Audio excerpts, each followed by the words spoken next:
Hello guys, അപ്പൊ നമ്മുടെ പുതിയൊരു വീഡിയോയിലേക്ക് എല്ലാവർക്കും സ്വാഗതം. ഇന്ന് വൈകുന്നേരം എന്തോ ഉണ്ടാക്കുന്നുണ്ട്. അപ്പോ അതെന്താന്നറിയില്ല. അപ്പൊ നമുക്ക് കിച്ചണിലേക്ക് ഒന്ന് പോയി.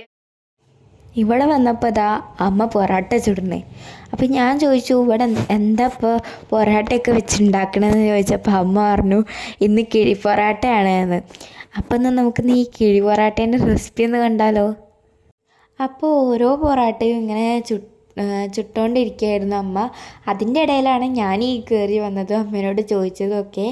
അപ്പോൾ അത് ഫസ്റ്റത്തെ ലെയറിന് വേണ്ടിയിട്ടുള്ള പൊറാട്ടയാണ് ആദ്യം ചുട്ടുകൊണ്ടിരിക്കണേ.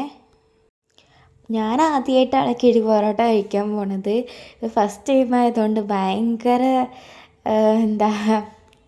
ഭയങ്കര ആകാംക്ഷയായിരുന്നു എങ്ങനെയാവും അതിൻ്റെ ടേസ്റ്റ് ഒക്കെ.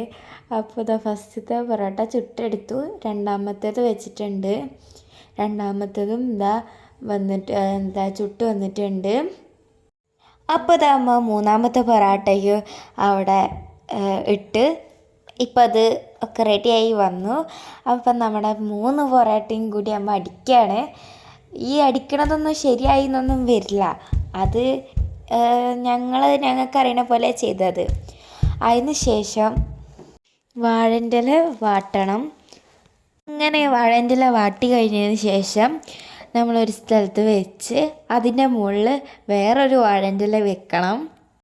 അതിലേക്ക് ഫസ്റ്റ് ലെയറായിട്ട് ഒരു പൊറോട്ട വെച്ചെടുത്തതിന് ശേഷം അതിൻ്റെ മുകളിൽ നമ്മൾ ചിക്കൻ കറീൻ്റെ ഗ്രേവി ഒഴിച്ച് കൊടുക്കണം. പിന്നെ അതിന് ശേഷം സെക്കൻഡ് ലെയർ പൊറോട്ട വെച്ചതിന് ശേഷം അതിൻ്റെ മുകളിൽ ചിക്കൻ വെക്കണം. ഇങ്ങനെയൊക്കെ പറയുമ്പോൾ തന്നെ എൻ്റെ വായിൽ വെള്ളം വരിക. പിന്നെ ഇന്ന് ഞങ്ങൾ വീട്ടിൽ കുറച്ച് ചിക്കനൊക്കെ പൊരിച്ചിട്ടുണ്ടായിരുന്നു. അപ്പോൾ അതിൽ നിന്ന് കുറച്ച് ചിക്കനാണ് ഇതിലേക്ക് വെച്ചത്. എന്നിട്ട് അതിൻ്റെ മുകളിൽ കുറച്ചും കൂടി ഗ്രേവിയും പിന്നെ ചിക്കനും വെച്ചതിന് ശേഷം അതിൻ്റെ മുകളിലേക്ക് ഉള്ളി ഇട്ടതിന് ശേഷം കുറച്ച് മല്ലിയില ഇടണം. മല്ലിയില ഞങ്ങൾ ഇട്ടത് നല്ലൊരു ഫ്ലേവറിന് വേണ്ടിയിട്ടാണ്. ഇനിയിപ്പോൾ അത് ഇഷ്ടമല്ലാത്തവർക്ക് അത് സ്കിപ്പ് ചെയ്യാവുന്നതാണ്. അതിന് ശേഷം തേർഡ് ലെയറായിട്ടുള്ള പൊറോട്ട വെച്ചതിന് ശേഷം ഈ കിഴി കെട്ടുക. വാഴനാര് തന്നെയാണ് കേട്ടോ ഇവിടെയും യൂസ് ചെയ്തിട്ടുള്ളത് കെട്ടാനായിട്ട്. ഇവിടെ നല്ല രീതിക്ക് ഇത് കെട്ടി വെച്ചിട്ടുണ്ട്. ഇനി നമ്മൾ ഒരു പാന് ചൂടാക്കാൻ വെച്ചിട്ട് അതിൽ കുറച്ച് ഓയിൽ ഒഴിക്കണം. വെളിച്ചെണ്ണ ചൂടാവണ സമയത്ത് ഈ കിഴി അതിലേക്ക് വെക്കുക. എന്നിട്ട് ഒരു 10-15 മിനിറ്റ് വെയിറ്റ് ചെയ്യണം. അതിൻ്റെ ഇടയ്ക്ക് ഓന് അവിടെ നിന്നാണ്ട് ആ ചിക്കനൊക്കെ എടുത്ത് തിന്നുകയാണ്. 10 മിനിറ്റ് നേരം വരെ ഞങ്ങളിതിനു വേണ്ടി വെയിറ്റ് ചെയ്യണമല്ലോ. അതാലോചിച്ചിട്ട് കൊതി സഹിക്കാൻ കഴിയണില്ല. എനിക്ക് നല്ല കൊതി വന്നിട്ട് വയ്യ ഗായ്സ്. അതിൻ്റെ ഇടയിൽ നിന്ന് ഇവിടുന്ന് വേറൊരു സൗണ്ട് കയറി വന്നതെന്ന് വിചാരിക്കുന്നുണ്ടാവും.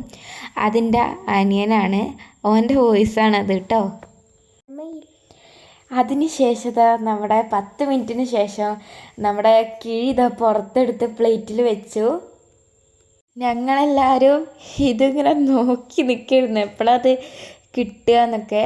അതിന് ശേഷം ശിവ അത് കഴിച്ചു. തുറന്നപ്പോൾ തന്നെ എന്തൊരു മണയെന്നറിയോ, സഹിക്കണില്ലേന്നത്. അത് തുറന്നതേ ഓർമ്മയുള്ളൂ. പിന്നെ വലിയൊരു അറ്റാക്കായിരുന്നു ആ കിഴി പൊറോട്ടയോട് ഞങ്ങൾ കാണിച്ചത്.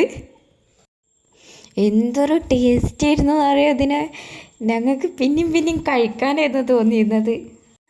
ആദ്യമായിട്ട് ആയതുകൊണ്ടാണോ എന്നറിയില്ല ഈ ഇങ്ങനെ കഴിക്കണത്. നല്ല ടേസ്റ്റ് ഉണ്ടായിരുന്നു, അടിപൊളിയായിരുന്നു, ഒന്നും പറയുകയില്ല. അനിയത് കണ്ട ആക്രാന്തത്തിൽ എന്താണെന്നറിയില്ല അങ്ങനെ വലിച്ചു വാരി കഴിക്കിയതോ. അപ്പോൾ ഇത്രയേ ഉള്ളൂ ഇന്നത്തെ വീഡിയോ. അപ്പോൾ നമ്മുടെ വീഡിയോ ഇഷ്ടപ്പെട്ടാൽ എല്ലാവരും ലൈക്കും ഷെയറും കമൻറ്റും ഒക്കെ ചെയ്യാൻ മറക്കല്ലേ. പിന്നെ ഇനി അടുത്ത റെസിപ്പി ആയിട്ട് വരുന്നവരെ എല്ലാവർക്കും tata bye bye, see U.